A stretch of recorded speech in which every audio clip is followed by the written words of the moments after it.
천국은 얼마짜리인가라는 제목으로 하나님 말씀을 나누겠습니다. 제가 이전에 그 유튜브를 이렇게 보는데요. 그 유튜브에서 미국의 최정예 그 특수부대인 레인저스라고 있습니다. 그 레인저스 부대원들이 훈련하는 그런 이제 장면을 이제 보게 됐습니다.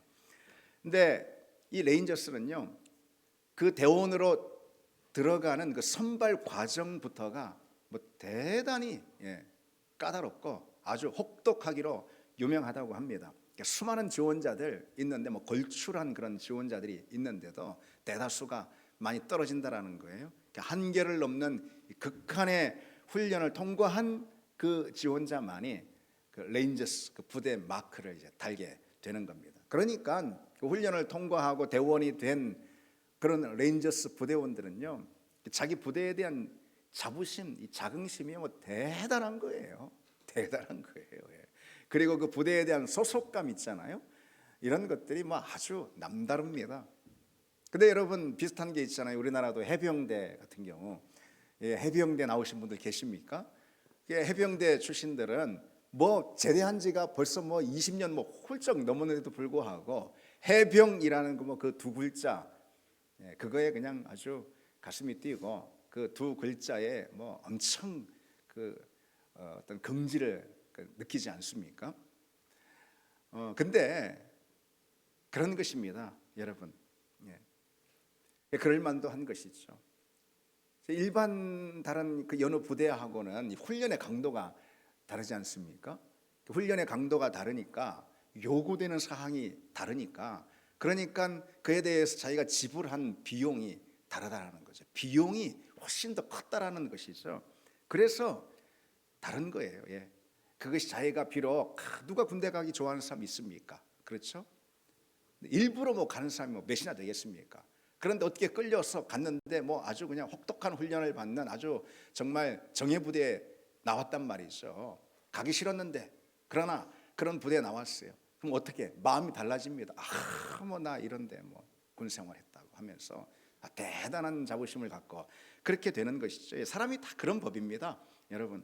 자신이 비용을 지불한 것에 대해서 그만큼의 애정, 애착을 갖게 되는 법이죠. 비용, 코스트. 이 코스트를 지불한 만큼 누구나 다 그렇습니다. 그것을 사랑하고 그것을 소중히 여기고 또 아끼는 법입니다. 물론 여러분, 사랑하기 때문에 비용을 지불하는 건 맞습니다. 그러나 반대도 맞아요.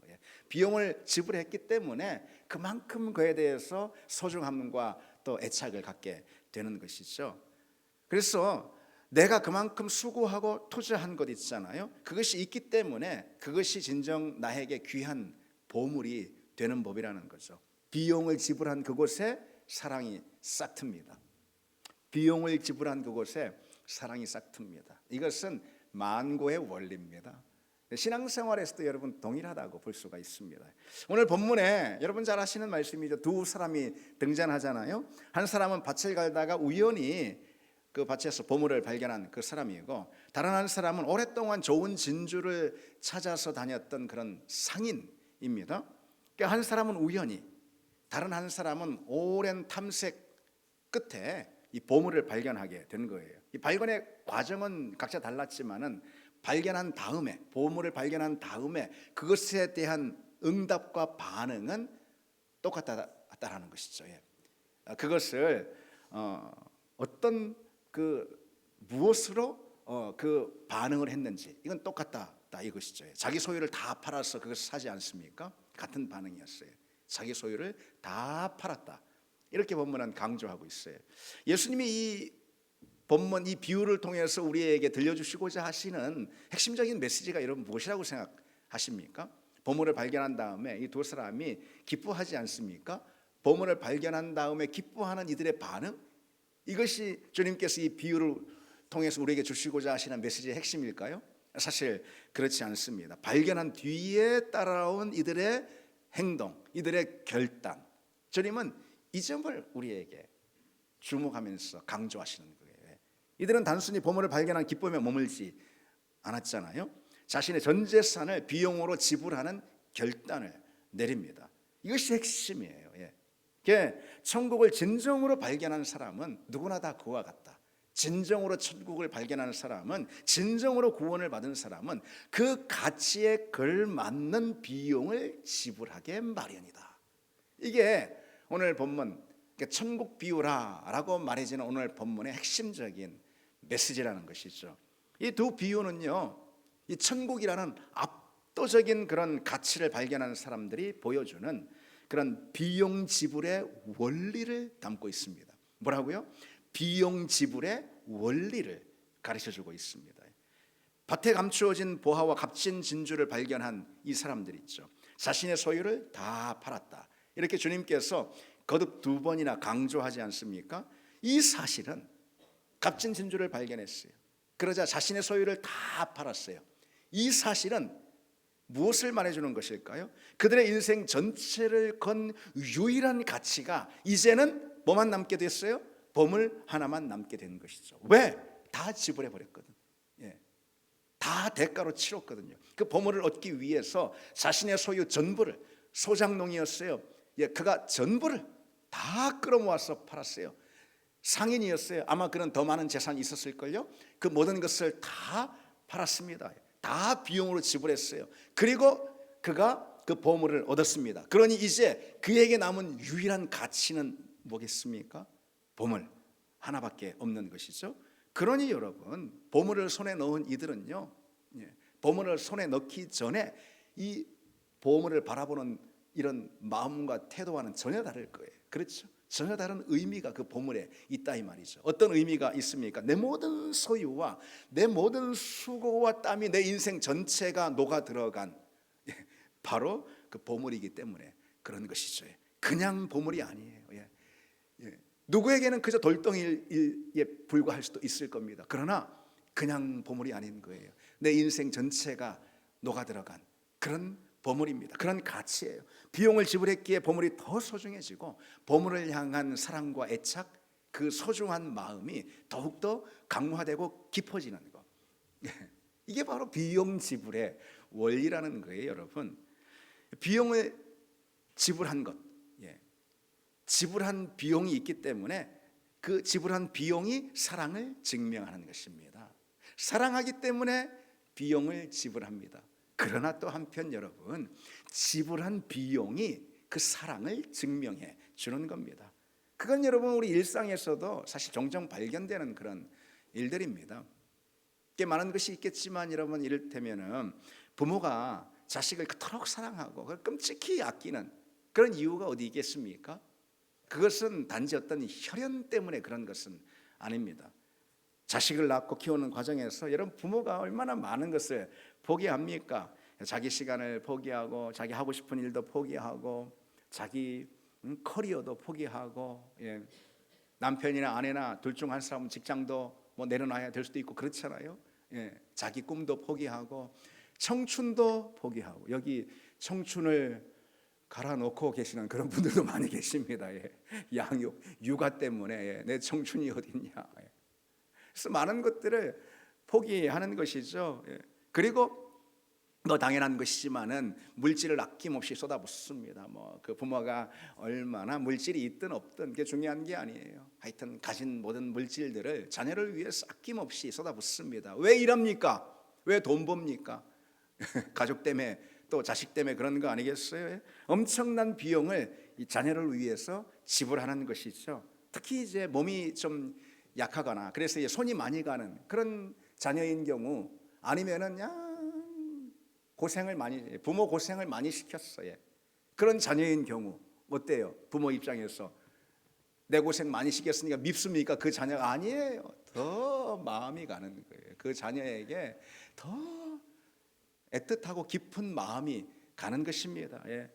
그만큼 왜 그렇습니까? 지불한 코스트, 지불한 비용 때문에 그렇습니다. 내가 희생하고 수고한 만큼 그에 대한 사랑이 당연히 클 수밖에 없는 거죠. 이것은 그래서 원리와도 같습니다.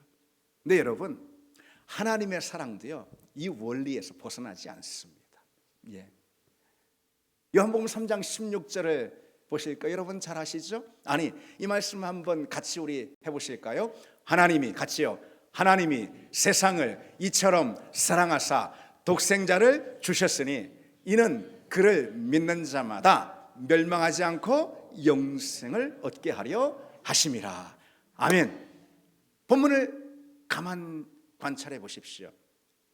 하나님이 우리를 사랑하셨다고 그랬어요. 그 하나님의 사랑을 말할 때 오늘 이 요한복음 3장 16절은요 독생자를 주셨다라는 비용의 언어로 말하고 있습니다.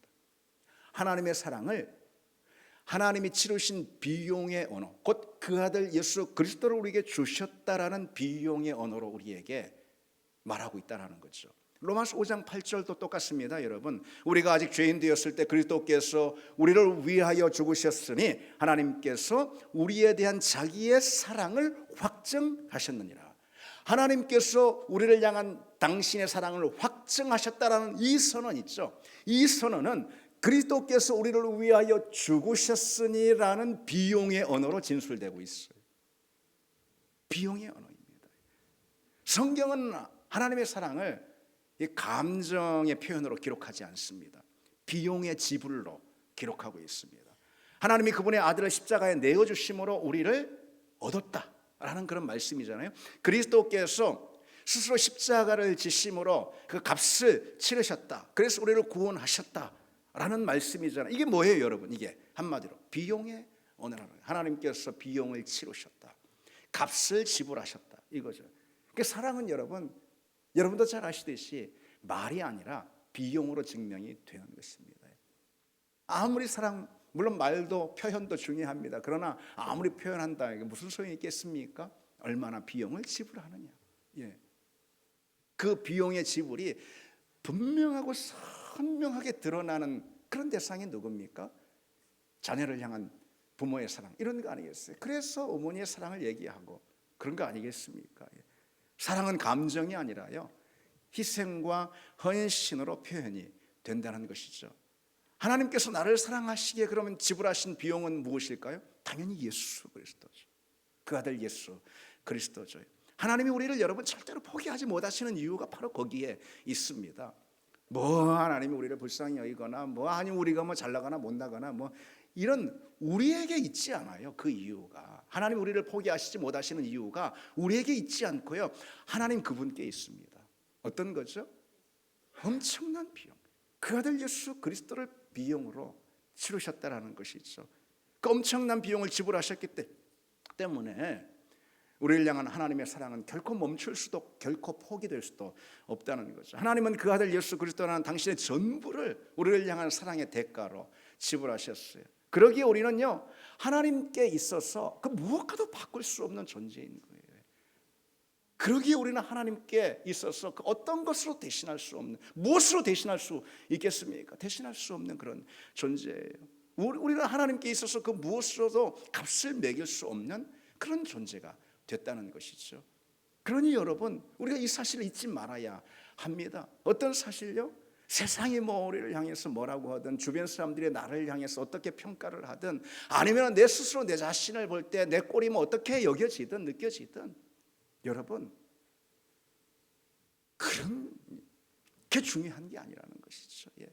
그것으로 인해서 내 존재와 정체성이 결정되는 게 아니에요. 여러분 의심하지 마시기 바랍니다. 예. 나를 위해서 하나님이 지불하신 그 대가가 바로 그 아들 예수 그리스도죠. 나를 위해서 그리스도께서 치르신 대가가 바로 그분이 지신 십자가 아니겠습니까? 그게 나의 값을 보여주는 것이 바로 그거라는 거죠.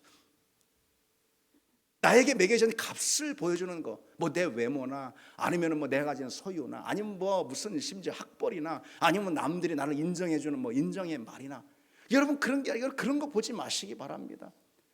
우리는 그렇지 않으려고 해도 자꾸 그런 거 의식해. 예. 그런 거 보지 마시기 바랍니다. 다만 십자가를 보시기 바랍니다. 그 십자가에 나의 값이 기록되어 있습니다. 십자가가 바로 내 가격표라는 것이죠.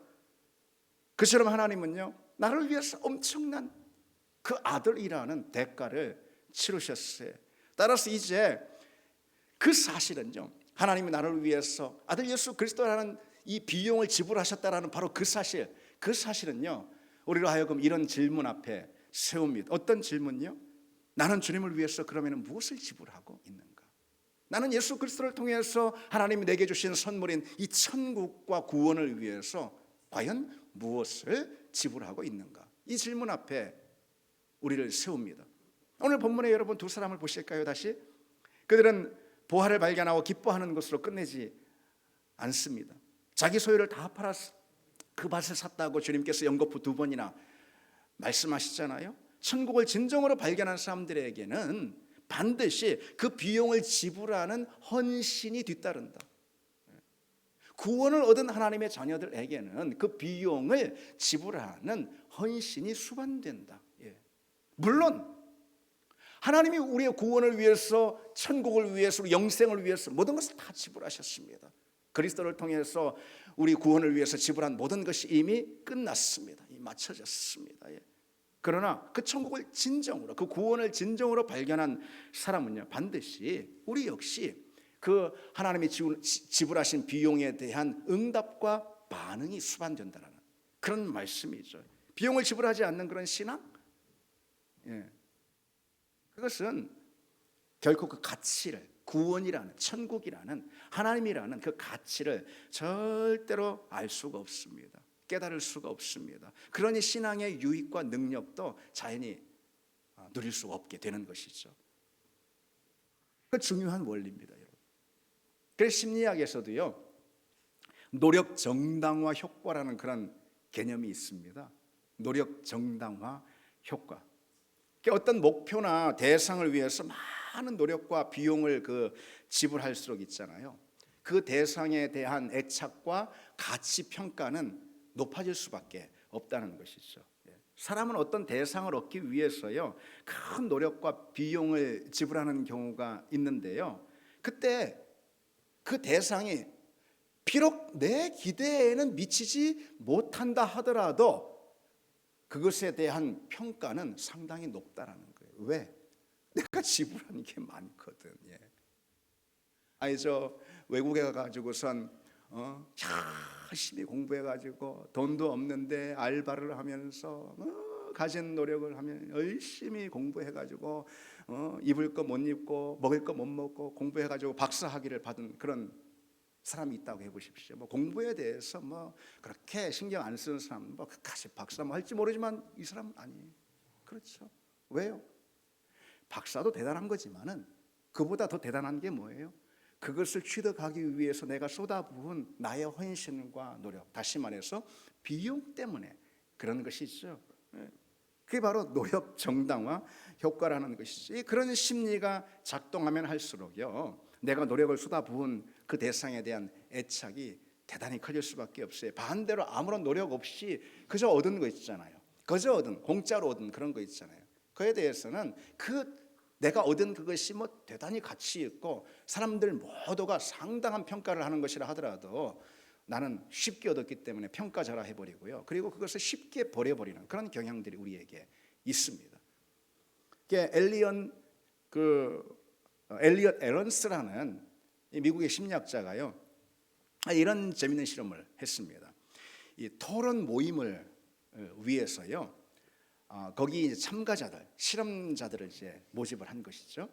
토론 모임을 위해서요. 그래서 그 참가한 그 실험자들을 두 그룹으로 나눈 거예요. 한 그룹은 그런데 그 토론 모임에 가입하는 그 가입 절차, 입회 절차를 대단히 까다롭고 힘들게 만든 거예요. 탈락도 시켜버리고 그렇게 한 거예요. 그런가 하면은 다른 그룹은요, 아무런 절차 없이 그냥 입회하도록, 토론에 들어오도록 그렇게 만든 것입니다.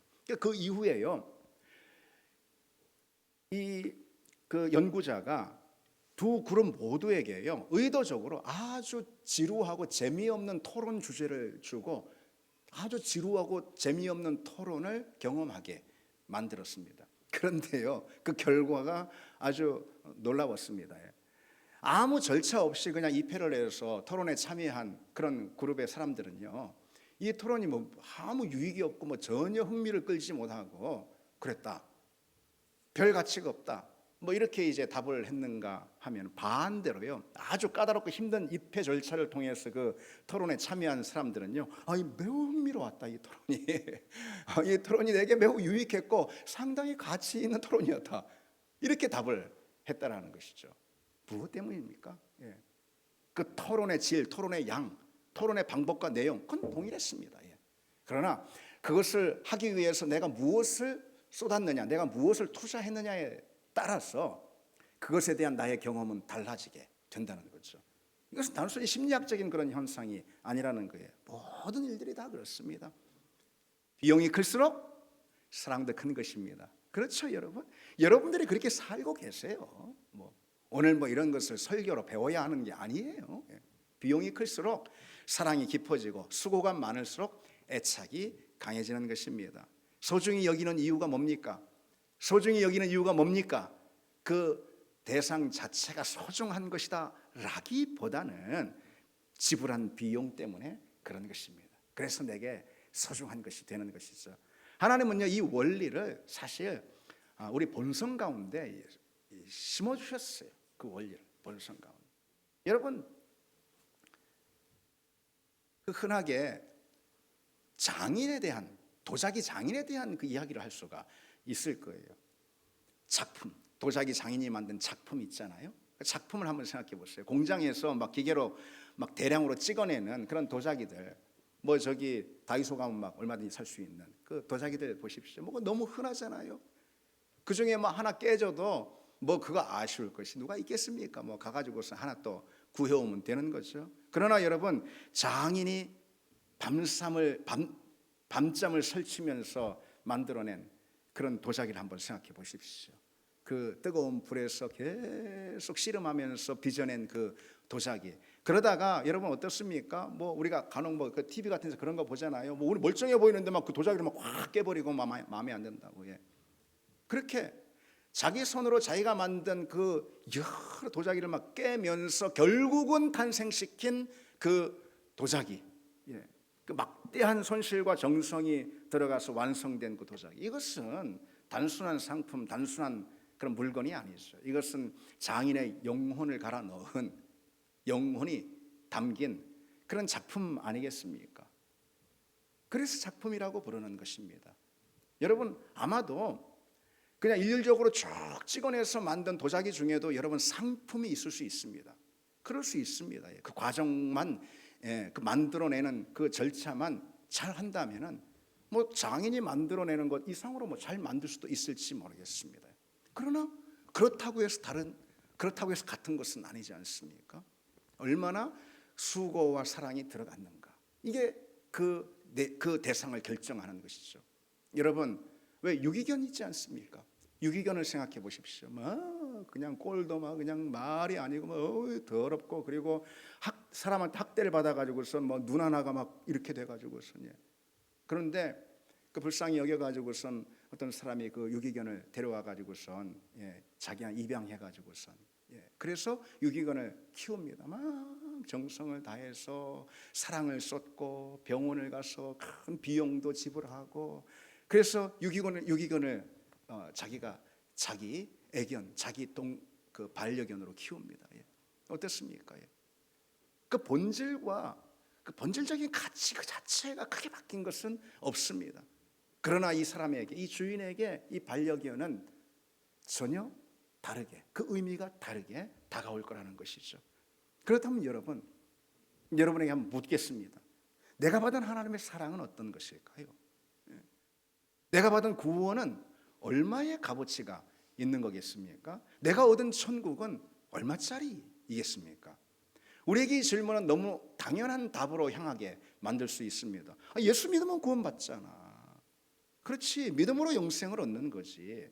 맞는 말입니다. 그런데 우리가 그 구원을 얻기 위해서 하나님이 치르신 비용과 대가가 있다는 거죠. 무엇이죠? 당연히 예수 그리스도죠.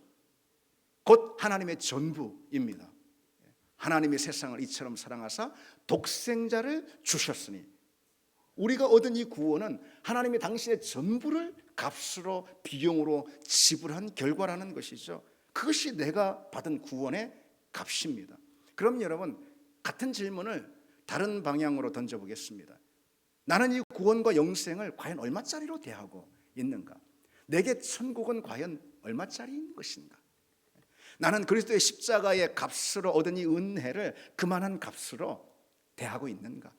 내 믿음은 과연 하나님이 나를 위해서 지불하신 그 값에 걸맞는 그런 수준의 믿음인가? 우리가 이 질문 앞에 우리 자신을 늘 세워야 하지 않겠습니까? 북한에 있는 그리스도인들을 한번 보십시오.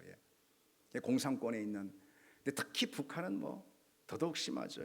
그들은 믿음 때문에 자기 목숨을 비용으로 지불해야 될 수도 있는 거죠. 그것이 그냥 기본값이에요. 그들에게 있어서. 예수 믿으면 곧 죽을 수도 있다. 이 기본값이 아니겠습니까? 그렇죠. 그들이 여러분 생각해 보십시오. 믿음으로 얻은 것이 무엇일까요? 그들의 믿음으로 얻은 선물이 무엇일까요? 그들의 믿음으로 인해서 하나님이 그들에게 주신 선물은 무엇일까요? 우리하고 동일합니다. 전혀 다르지 않습니다. 구원이고 천국이고 영생이죠. 그러나 여러분, 그들은 그것을 얻기 위해서 어마어마한 값을, 비용을 치르는 걸 볼 수가 있죠. 최근에 신의 악단이라는 그런 영화가 나왔습니다. 저도 우리 가족들하고 같이 가서 이제 봤습니다. 100만이 넘게 이제 아마 다 그리스도인들이 본 것 아닌 생각이 드는데, 혹 놓치신 분 계시면은 어떻게 여러분 기회를 가지셔서 한번 보시기 바랍니다. 그 영화는 뭐냐면, 짧게 말씀드리면은 북한이 이제 외화벌이를 위해서요. 그래서 가짜 찬양단을 너희도 종교의 자유도 없는 곳이다. 그러니까 외화를 저기 서방에서 끊으려고 하니까, 보조를 끊으려고 하니까 그 외화벌이를 위해서 우리도 예수 믿는 교회 다 있다 해가지고선 찬양단을 이제 가짜 찬양단을 이제 조직한 거죠. 당이 명령해가지고선 그 가짜 찬양단을 조직해야 하는 북한의 한 장교의 이야기를 담고 있습니다. 가짜 연기를 이제 가짜 연기를 해야 하는 그런 상황이 된 거죠. 그런데 그런 상황 가운데서 어떻게 하면 되지? 하다가 찾다가 보니까 일단의 한 그룹을 만나게 됐는데, 이 그룹이 누구냐? 북한에도요 있을 수 있어요. 아니, 있어요. 진짜 예수 믿는 사람들, 진짜 그리스도인들, 진짜 예수 믿는 진짜 그리스도인들, 그 찬양 악단을 만나게 된 거예요. 그래서 그들과 이렇게 여러 가지 우여곡절의 이야기들이 이제 이어지는 건데, 어쨌든 북한에 있는 그들 말이죠. 진짜 예수 믿는 그 사람들 있잖아요. 여러분 어떻습니까? 이 사람들의 성경 한 구절 읽고 찬송 한 소절을 하는데 그 값을 죽음으로 치를 수도 있고요, 저 수용소 이게 들어가는 걸로 치를 수도 있고, 이들에게 치러야 할 값이 바로 그런 거죠. 그게 사실 복음의 값이고, 그리고 이들은 그 값을 계산에 넣었습니다. 신앙생활의 기본값으로 계산에 넣고 믿음 생활을 이들이 했다라는 것이죠. 여러분, 오늘날 우리 믿음의 환경과 참 많이 다르지 않습니까? 그러다 보니까 이들은 믿음이 소중하고 하나님이 더없이 귀하고, 그럴 수 있는 것이죠. 누가복음 14장에요 예수님께서 이렇게 아주 의미심장한 질문을 하시는 대목이 있습니다. 너희 중에 누가 망대를 세우고자 할진대 자기의 가진 것이 중공하기까지 족할는지 먼저 앉아 그 비용을 계산하지 아니하겠느냐. 이제 한마디로 말해서 오늘날로 보자면 건축을 하잖아요. 건축을 하는데 이거 10억이 들까 20억이 들까, 비용을 계산해야 되잖아요. 설계 전부터. 바로 그런 얘기예요. 그러지 않고 건축을 그냥 무작정 들어갔다가는 기초도 제대로 세우지 못하고선 그 건축이 중단되지 않겠느냐. 집을 지으려면은 다 먼저 계산하고 계산 끝난 다음에 그 다음에 착수하는 거 아니냐, 이런 말씀인데, 여러분 이것이 무엇을 의미하는 말씀일까요? 이거 한마디로 말해서 주님을 따르려면은 먼저 주님을 따를 때 불가피 당연히 치러져야 할 그 비용을 계산해야 한다. 그렇지 않으면 믿음의 길을 완수할 수가 없다라는 그런 말씀이죠. 사실 이제 이 말씀은 오해하면 안 됩니다. 우리에게 믿음의 길에는 얼씬도 하지 마, 당연히 그런 말씀이 아니에요. 오히려 반대입니다. 주님을 따르는 믿음에는 분명 비용이라는 것이 있고, 그 비용을 기꺼이 지불하기로 결단한 그 사람들만이 그 믿음의 길, 주님을 따르는 그 길을 완주할 수 있다라는 그런 말씀이죠. 비용을 알고도 기꺼이 나오는 사람들, 비용 계산을 마치고 그 비용을 치를 준비를 한 그 사람들만이 진짜 제자이고 진짜 그리스도인이 될 수가 있다는 겁니다. 주님이 여러분 여전히 동일하게 오늘도 우리에게 묻는 줄 믿습니다. 비용 계산을 했니? 이렇게 말이죠. 나를 따르는 데 있어서 치러야 할 비용이 계산이 됐니? 이거죠. 여러분, 주님을 따르는 데 있어서 우리가 치러야 할 비용이 무엇입니까? 어느 상황, 어떤 환경 안에서도 말씀 앞에 온전히 무릎 꿇는 순종. 아멘이죠, 여러분? 어떤 상황이 됐다 하더라도 말씀 앞에 내가 무릎 꿇는 순종 아니고 무엇이겠어요? 여러분, 비용이 무엇입니까? 자기를 부인하고 자기 십자가를 지고 주님을 따르는 그런 제자도, 주님이 우리에게 요구하고 계시는 그 제자도, 그것이 우리가 주님 앞에 치러야 할 비용인 것이죠. 그 비용을 계산하는 사람들만이 우리는 믿음을 비로소 값지게 여기게 되는 거예요. 그 비용을 치르는 사람만이 그리고 주님을 진정 사랑하게 되는 것이고요. 그리고 그 사람만이 믿음이 주는 은혜와 부여와 그리고 또 천국의 능력을 우리가 덧입게 되는 것이죠. 여러분, 이 사실을 잊지 마시기 바랍니다. 오늘날 교회 안에는 너무나도 심각한 문제가 많고 그로 인해서 오늘날 교회는 대단히 큰 위기에 처했다고 생각합니다. 부담 없는 복음, 편한 신앙, 그야말로 값싼 은혜, 그런 것이죠. 헌신하는 것, 그리고 내 자신을 부인하고 포기하는 것, 그리고 불편한 것, 심지어는 그런 것조차도 좀 딱 싫어하는, 불편함은 싫어, 그렇잖아요.